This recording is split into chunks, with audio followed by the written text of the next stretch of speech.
flip on the lights. Wait a second. If you just flip it on the lights now, then how did the camera get in here and turned on? Busted! Oh boy. Listen to that, I got that morning voice. You know, that deep like Barry White, that just the good old boys. I still don't have a deep voice. I blame it on my little nuts.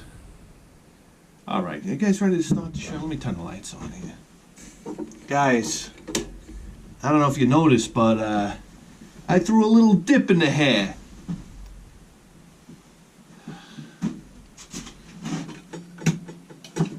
Come on, you rat stinking.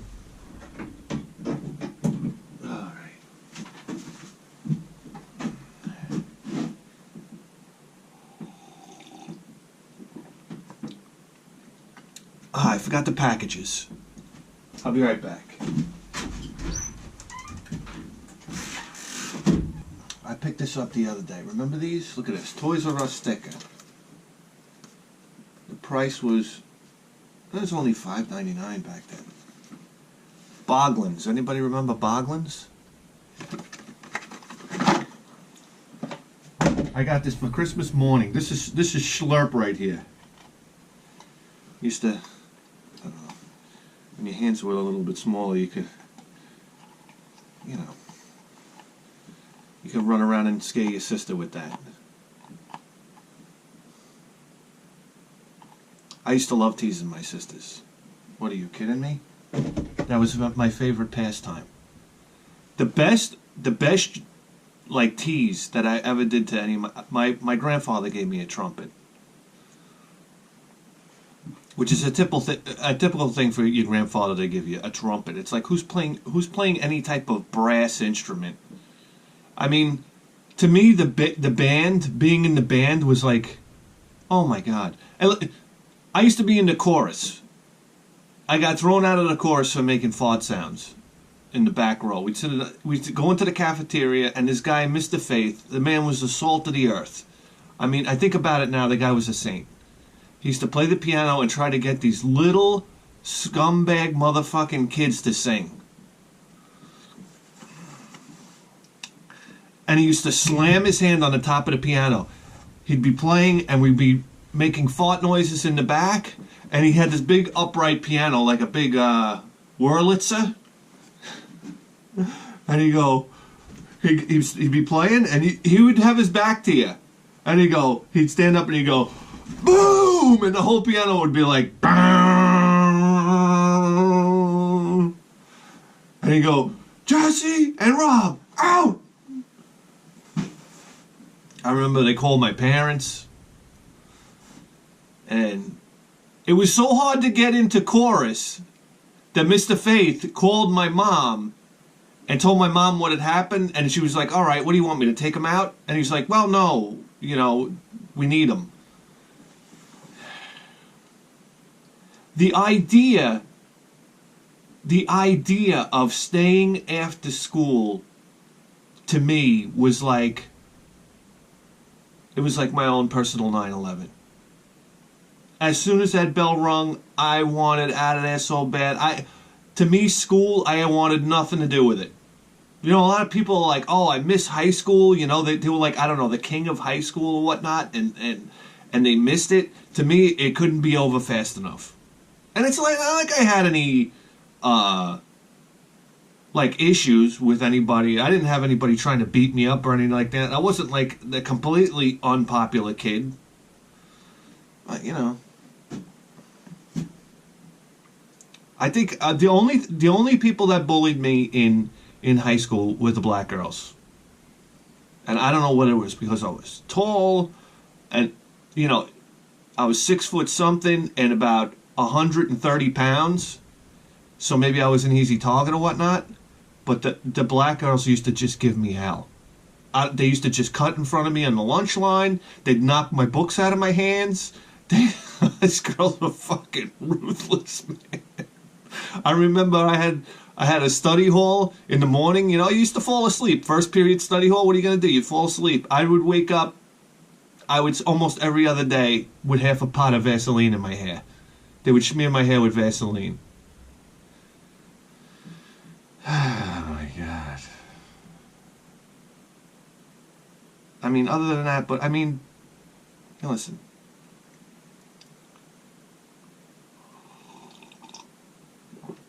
What are we talking about here?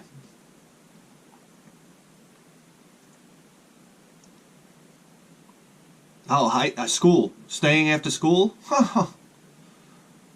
My God. Sport? You couldn't get me to do any sports. I gotta stay an hour or two after school with these bananas? Fuck you.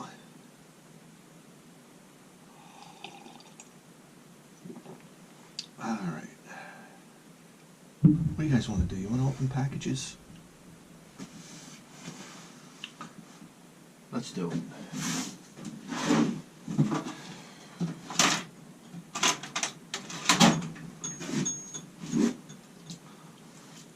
Alright, let's start with this one right here. This one's from some irrigation company in Arizona. I've been in Arizona. You ready for this? I'm doing 90 miles an hour through Arizona. There is nothing but flat desert and like a big chunk of rock that you could see from like 200 miles away coming up. It's like you're driving on Mars. So I'm doing like 90. I'm like, the faster we get through this, the better. Next thing you know, I got a cop coming this way. I see the cop car in the distance. So, I slow it down to like 60, 65 miles an hour. Cop turns around, pulls me over. I'm like, oh great, what's this all about? Pull over to the side of the road. I'm looking in my rearview mirror. Guy gets out of the car. It's like a guy in like a state trooper uniform, but he's got a full a breastplate made out of like I don't know, jade. No, it's not jade. What, turquoise? He's a Native American cop. I never saw this with the full breastplate on. Feather in the ear, headband. I never saw anything like this in my life. So I said to my friend Eric, as he's walking up, I'm looking in the rearview mirror, and I said, oh boy, we're fucked. I'm like, there's no way the white man's getting out of here without a ticket. I was like, this is revenge, for everything we've done to the Native Americans. He comes up to the side of the car. And it took me everything I had being a young punk kid not to go, how?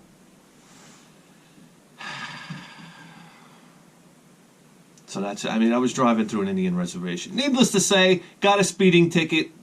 Had to mail it in. It was only like $50.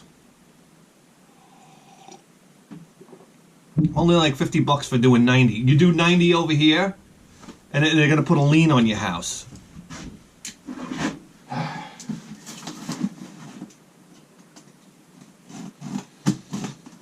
Yeah. Let me tell you something. We were on the... Little did we were on an Indian reservation. We had no idea we were on an Indian reservation. So, after driving like 12 hours, we're like, hey, let's pull over and get something to eat. We go to this McDonald's, our eyes are half closed or whatever. And, and by the way, my friend's smoking like one bit. I love this. Listen, you can't go on a road trip with somebody for a month and not get into a fight. My friend was a big weed smoker. I was a big drinker. All right, I had a couple of bottles of tequila with me. And I remember he was like having an intervention with me. Because, we would stop somewhere, and we'd be pre-gaming and whatnot, and I'd be drinking tequila, shot after shot of tequila. And then all of a sudden he stops me, and he's like, I think you need to slow down with the tequila. And I'm like, guy. This guy is smoking like hay bales full of pot. I didn't say a word to him about that. Anyhow. So what was I saying? Oh, yeah. So we pull into this McDonald's, and as we're walking in, this Indian guy is walking out. And he says just like this to me. He goes, "What are you doing here?" And I was like, "Oh, I'm gonna get a Big Mac." No, I just looked at him, and he's like, "You don't belong here." And I was like, "Oh boy." I'm like, "What's going on here?" Now, keep in mind, it's like, I don't know, 12 o'clock at night, midnight? I don't know. So he goes, "But don't worry." He goes, "If you get hurt, the ambulance will show up for you first." And I was like, it was like the weirdest fucking experience. So I was like, "Okay, thank you." Well, I didn't really say anything, but I just was like, all right. So we walk into the McDonald's. I've never seen anything like this in my life. It was all Indian people, Native Americans.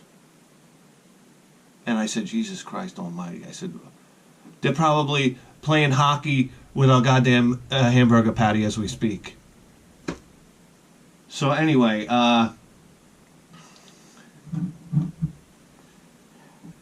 they probably have like hamburger patties for urinal cakes in the bathroom, and then when white people come in, they throw them on the grill.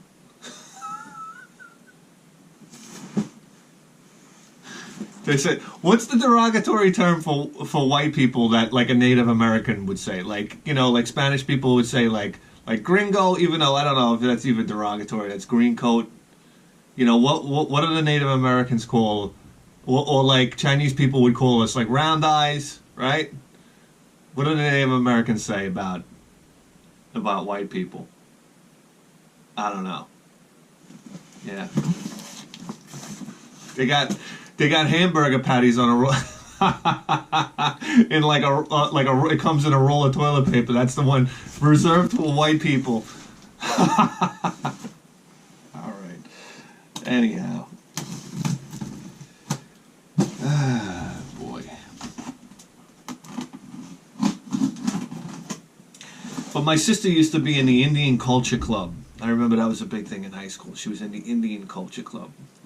And she would learn how to make beads. And next thing you know, she was dragging the whole family down to Tanner Park because they used to have the Indian powwow down there. That was a good time. It was nice. It was nice. They don't do that anymore.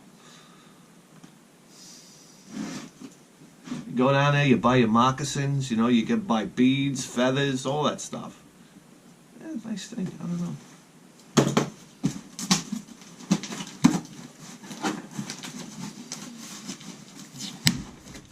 Now they got casinos.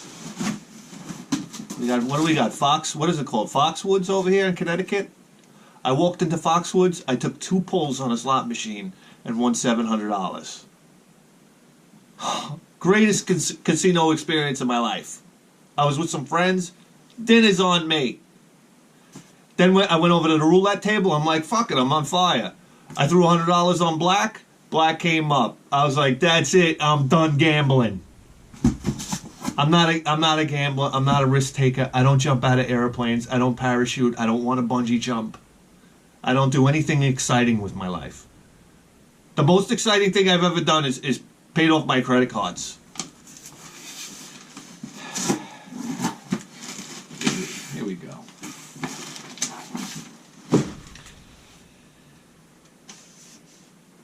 Hey, Jesse. Here are some Nintendo games I've come across in my adventures.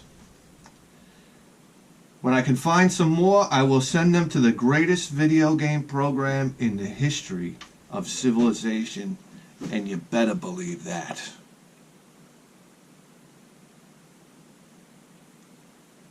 Who wants to tell me otherwise? Come down here. Come down here. Something right now.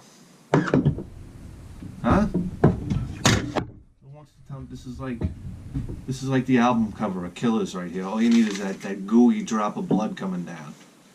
Iron Maiden Killers, what an album.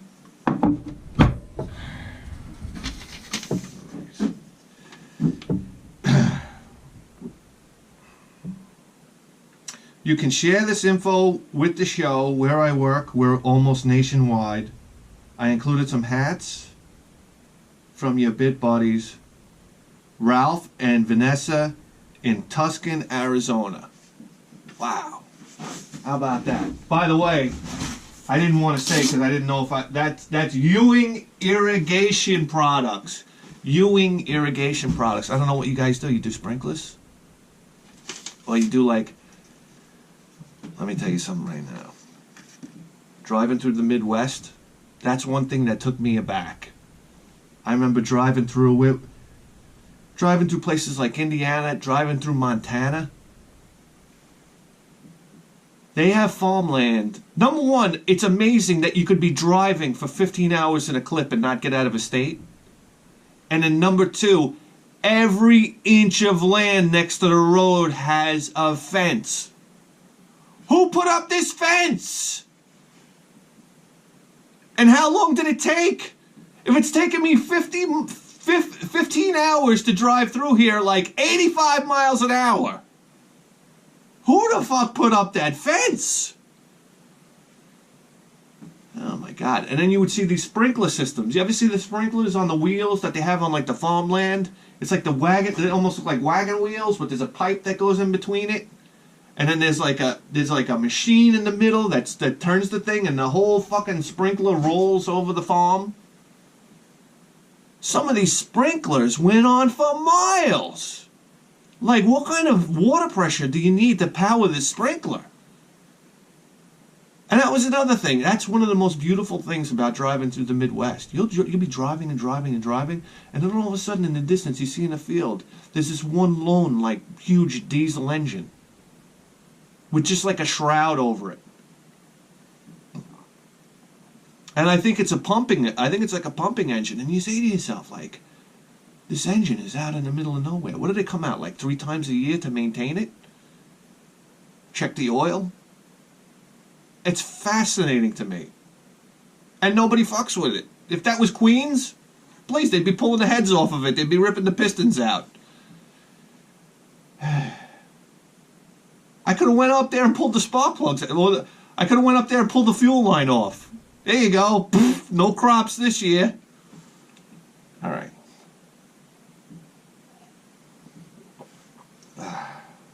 Let's get to this already. Okay. Oh, yeah, baby. Look at this. Ewing Irrigation and Landscape Supply.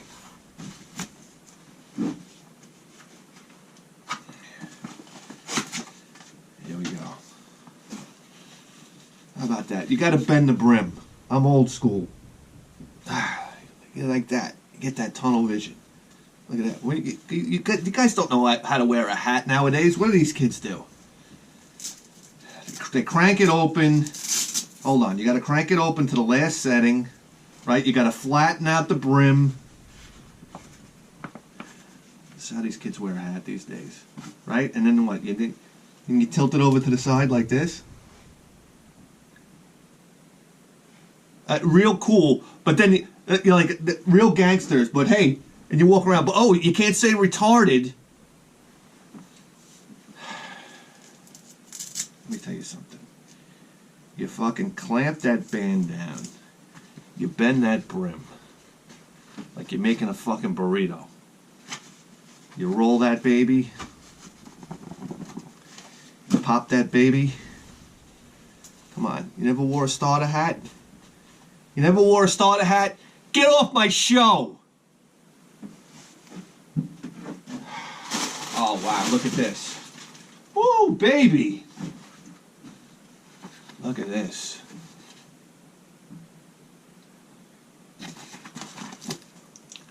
Ewing Irrigation.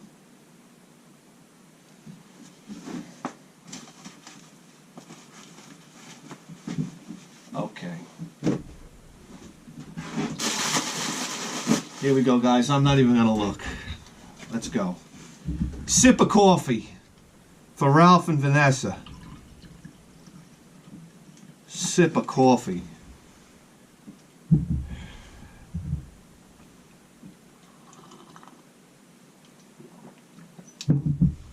All right.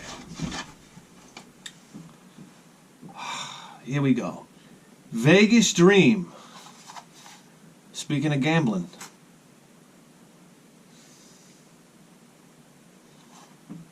Vegas Dream. I love Vegas, man. I tell you right now. It's still one of the last bastions of being able to have a good time. Smoking in the airport. They got sections in the airport you can smoke. Smoking in the casinos. Smoking, drinking, pulling a slot machine.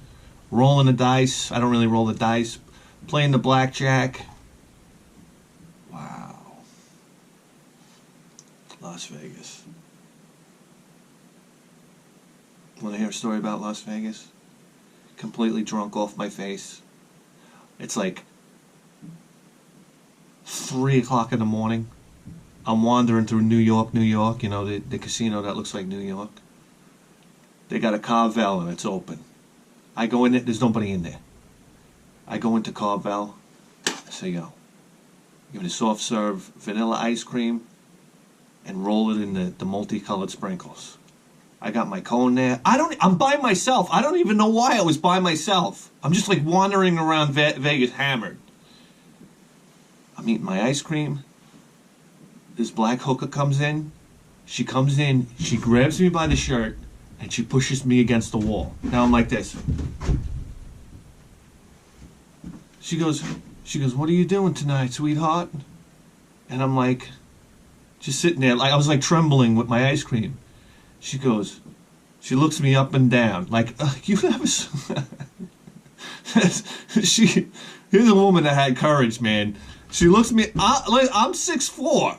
And at the time, I was probably about 220 pounds. And I was built pretty well. She throws me up against the wall. Then she looks me up and down and she goes, baby, I'll suck the freckles off of your dick. And I was just like this.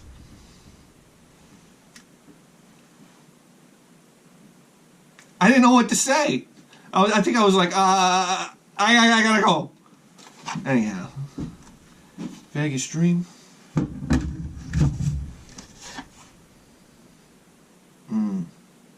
Wow, look at this. Data East, Kid Nicky.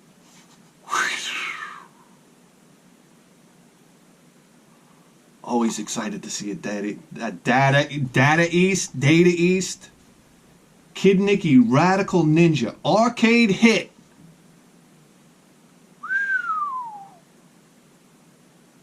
Sweet.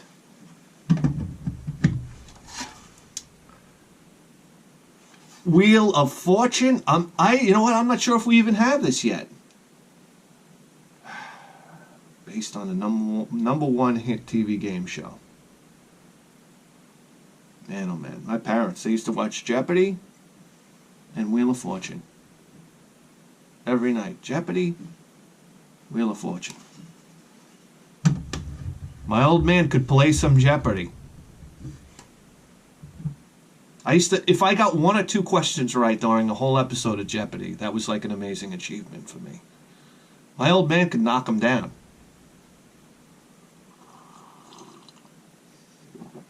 And he answered the questions properly.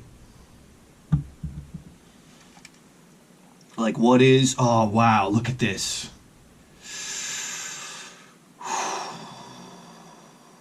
This just opened up the nostalgia valve for me in the brain. It just opened up that valve of nostalgia. Like, liquid nostalgia just poured in over the medulla oblongata. Commando for Capcom. I used to get so good. I got so good at Commando, but the shame of it is here's the shame of it. You want to know why I can't get into Atari 2600 games? Okay, because they don't end. It's so cruel. I don't care about points. Never cared about points in a video game. Some people, especially shooter fans, are crazy about getting points. Points. Got to accumulate points. Don't give a shit. I want to accomplish a mission. I want to beat the game. That's why it was such a pivotal moment in my life when I beat Rygar. I was like, oh my god, I beat it. It's the end. It's done. This game, I can take it and I'm done with it. an ending. Atari 2600, these games would just loop and loop and loop. It's an insult to your intelligence. I want a game that ends. So Commando, unfortunately, would loop and loop and loop. It would get more difficult. It was like Smurfs for ColecoVision. Oh, I wanted the ending so bad.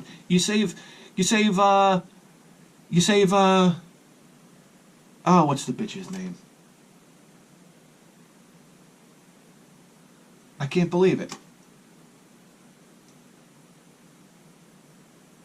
Oh, we're not going anywhere until I can figure this one out.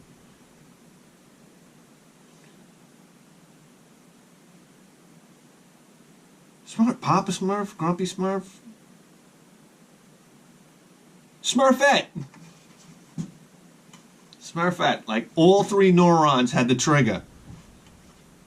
Like one of those 3-tip spark plugs. They all had the trigger to come up with that one. Wow, Commando.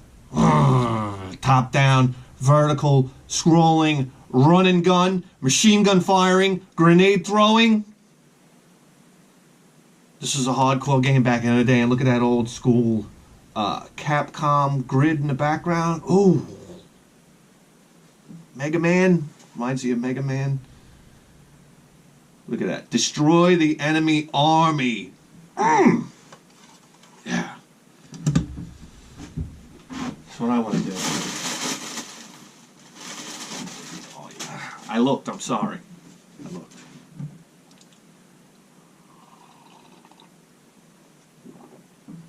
A sip of coffee for Commando.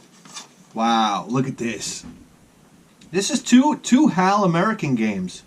HAL America Incorporated. Wow. Defender 2. Didn't even know it existed.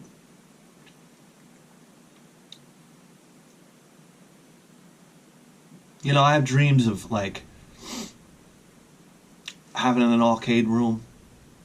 You know what? You watch guys like The Last Gamer. You watch Joel from The Last Gamer, and you look at this fucking compound that he has with like endless arcade games, like endless games and whatnot, and it makes you throw your hands up in the air and say, why?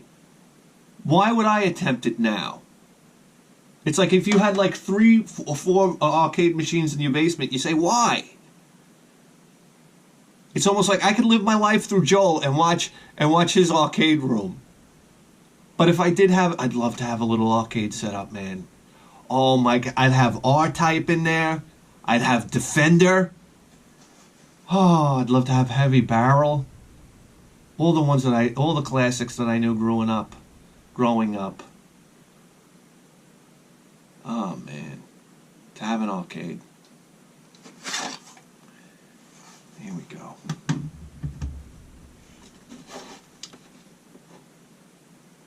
Get into a fight with the wife. You go downstairs, you play arcade games. Oh, I'd be picking fights with her. Leave toilet paper all over the floor or something? Who left toilet paper all over the floor? I did. Why are you leaving toilet paper? You know what? I said I'm going downstairs. All right. Tetris 2? Wow, Ralph, man, you're hitting on all cylinders here. I don't think we have any of these. We got this one. Look, I spoke too soon. We got this one. Pinball.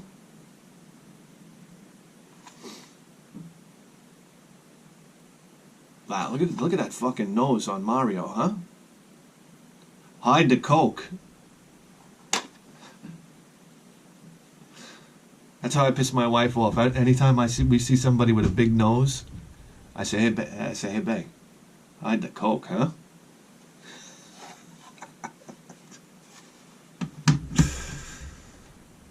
Oh boy. And a Tato game, Wrath of the Black Manta. I'm so curious about this game because this is a game if I would have saw this in the store, I would have bought it immediately.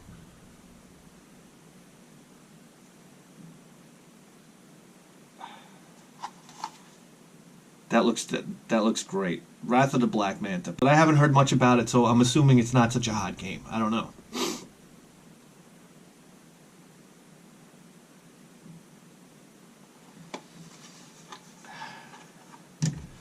Wowee, how about that?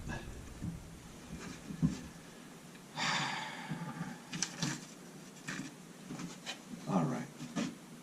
Let's see, 1, 2, 3, 4, 5, 6, 7, 8. That's 8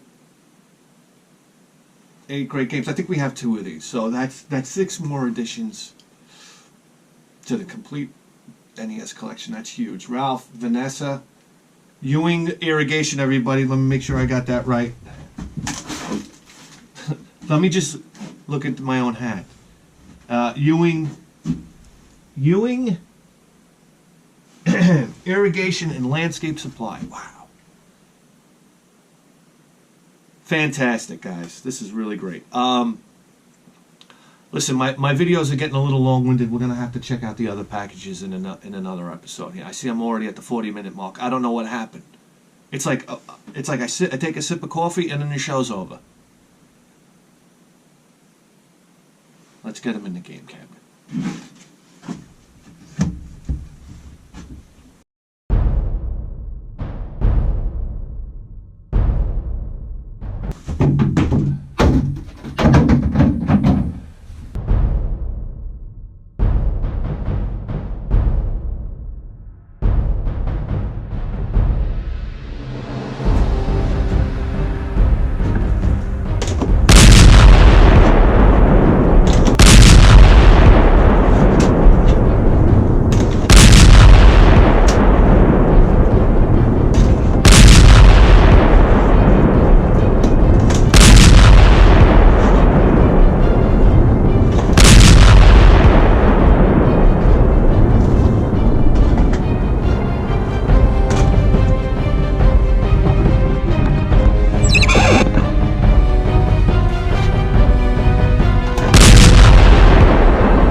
What a dope.